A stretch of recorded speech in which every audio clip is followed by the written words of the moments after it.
ऐसा किसी ने कहा है कि the word is not the thing, जो शब्द है वही चीज़ नहीं होती है। जैसे मान लो कि तुमने कभी गुड़ न खाया हो, तुम्हें बता दें कि एक ऐसी मीठी चीज़ होती है जो चीनी जैसी होती है, मीठी चीनी तुमने खाई है, तुम कहोगे हाँ ठीक है हम समझ गए। लेकिन जब तुम गुड़ जीभ पे रखोगे तब तुम अच्छा तो इसका ये मतलब था, इसकी जैसी मीठी, लेकिन फिर भी डिफरेंट के शब्दों में बयान नहीं कर सकते। कई बार शब्द कम पड़ जाते हैं, शब्द ही वास्तविकता नहीं होती है। अब तुम्हें बहुत प्यास लगी है, तुम पानी पानी पानी पानी चिल्लाओ तो प्यास बुझेगी नहीं। शब्दों में वो चीज़ नहीं होती है, ताकत नहीं होती है। पानी पी लोगे तो समझ में आएगा। ऐसे ही जब मेडिकल साइंस की पढ़ाई करने के बाद डॉक्टर्स सीख लेते हैं सारी चीज़ें, तो बहुत सारी चीज़ें नहीं देखी होती हैं, बहुत सारी चीज़ों को किताबों में से पढ़ा होता है, बहुत सारी चीज़ें कैसे ठीक होती हैं, ये सब का थ्योरेटिकल नॉलेज तो बहुत रहता है। पर जब आप बहुत साल तक प्रैक्टिस करते हैं तो आपको लगता है कि अच्छा ये जो वो चीज़ पढ़ी थी इसका मतलब ये था। और ऐसी बहुत सी चीज़ें होती हैं जो किताबों के परे होती हैं और रियल लाइफ में अपने एक्सपीरियंस से पता चलता है। अपने एक्सपीरियंस से पॉइंट ऑफ व्यू इंसान का चेंज होता है। क्या बोलते हो, जो आंखों के पास काले घेरे जाते हैं ये क्यों होते हैं? ज़्यादातर इसका रिलेशन रहता है इंटरनल हेल्थ से। अगर आप किसी भी तरह की आपकी हेल्थ के कोई इशू है तो डार्क सर्कल बढ़ेंगे। कुछ हमारे डेली रूटीन से रिलेशन रहता है, आपकी नींद पूरी हो रही है कि नहीं, खाने का आपका टाइमिंग प्रॉपर है कि नहीं, हेल्दी फूड ले रहे हैं कि नहीं। इसके अलावा कुछ दूसरे एडिक्शन तो नहीं है, स्मोकिंग या अल्कोहल से भी बढ़ता है। तो किसी भी तरीके का बॉडी में फिजिकल मेंटल स्ट्रेस हो तो डार्क सर्कल बढ़ते हैं। या फिर कोई इलनेस हो, अंदर की कोई प्रॉब्लम हो, आपके जो इंटेस्टाइन से रिलेटेड कुछ प्रॉब्लम है, कोई मेडिसिन आप ले रहे हैं तो उसकी वजह से भी होता है। पिगमेंटेशन के और भी रीजंस होते हैं, जैसे कुछ लोगों में जेनेटिक टेंडेंसी होती है डार्क सर्कल होने की, तो अगर मदर को है तो डॉटर में होने के चांसेस बढ़ जाते हैं, फैमिलियल होता है। कुछ लोगों में ये सन एक्सपोजर से रिलेटेड होता है कि ज़्यादा क्योंकि सन एक्सपोजर कर रहे थे तो कुछ जो सेंसिटिव एरिया उसमें कलर ज़्यादा बन रहा था, तो एक बड़ा सा गॉगल लगा के कवर करने से प्रोटेक्शन मिलेगा।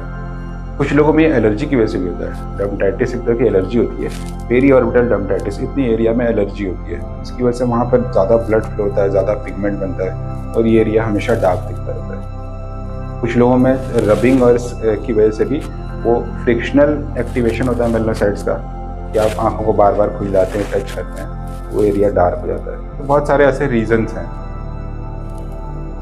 कैसे बचाएं हम इसको? एक तो सन एक्सपोजर अवॉइड करिए, दूसरा अपना स्लीप प्रॉपर होनी चाहिए, आपकी फूड आपका प्रॉपर होना चाहिए। किसी भी तरह की कोई हेल्थ का इशू है तो उसको पहले मैनेज करिए, उसके लिए सही दवाइयाँ लीजिए। ये सब बेसिक चीज़ें हैं प्रोटेक्शन के लिए। बड़ा सा गॉगल लगाइए, फेस को कवर करिए। होम रेमेडीज़ में कुछ चीज़ें ऐसी हैं जैसे कि आइस से अगर आप लगाते हैं तो ये आइस वहाँ पे ब्लड फ्लो को थोड़ा सा कंट्रोल करता है। तो अगर एलर्जी से रिलेटेड इश्यूज़ हैं, ज़्यादा ब्लड फ्लो है वहाँ पर, उसकी वजह से पिगमेंटेशन हो रहा है, तो वो कम होता है। कोल्ड कंप्रेस कर सकते हैं, कुकम्बर लगा सकते हैं, कुछ लोगों को उससे रिलीफ महसूस होता है। कुछ हम लोग स्पेशल मेडिसिन यूज़ करते हैं जो स्किन में पिगमेंट बनना रोक देती है। टैबलेट्स भी होती हैं जैसे ग्लूटाथियोन कैप्सूल है, ये स्किन में कलर बनने की स्पीड को रोकता है, तो कलर फेयर होता है, ओवरऑल भी फेयर होता है और डार्क सर्कल भी कम होते हैं। कुछ क्रीम ऐसे होते हैं जो उस एरिया में एलर्जी को कम करते हैं, तो अगर एलर्जी से रिलेटेड डार्क सर्कल है तो वो नॉर्मल होगा। और कुछ क्रीम ऐसे होते हैं जो वहाँ पर मेलनोसाइट्स जो एक्स्ट्रा कलर बना रहे हैं उसको हटाते हैं, कम करते हैं। तो इस तरह की मेडिसिन होती है, टैबलेट्स भी और क्रीम भी। कुछ स्पेशल ट्रीटमेंट्स भी होते हैं जैसे पीलिंग्स हैं, कुछ ऐसी दवाइयाँ होती है, ये अल्फा हाइड्रोक्सी एसिड्स होते हैं जो बहुत ही लो कंसनट्रेशन में आंखों के आसपास यूज़ किए जाते हैं और वो वहाँ पे स्किन को रिमूव होने की स्पीड को बढ़ाते हैं, तो जल्दी जल्दी हेल्दी स्किन आए और पिगमेंटेड स्किन हट जाए तो डार्क सर्कल ठीक होता है। पर फिर भी कम से कम 3-4 महीने लगते हैं क्लियर होने में। तो हर महीने एक सेशन लीजिए पीलिंग का, 3 महीने बाद आपको लगेगा कि ठीक हो गया। पर अंदर से आपकी हेल्थ नॉर्मल होनी चाहिए। अगर आप बार बार बीच में बीमार पड़ेंगे तो फिर प्रॉब्लम फिर से आएगी। दूसरा, जेनेटिक नहीं होना चाहिए। अगर आपकी टेंडेंसी ऐसी तो कुछ कम करेंगे लेकिन कुछ दिनों बाद फिर दिखेगा।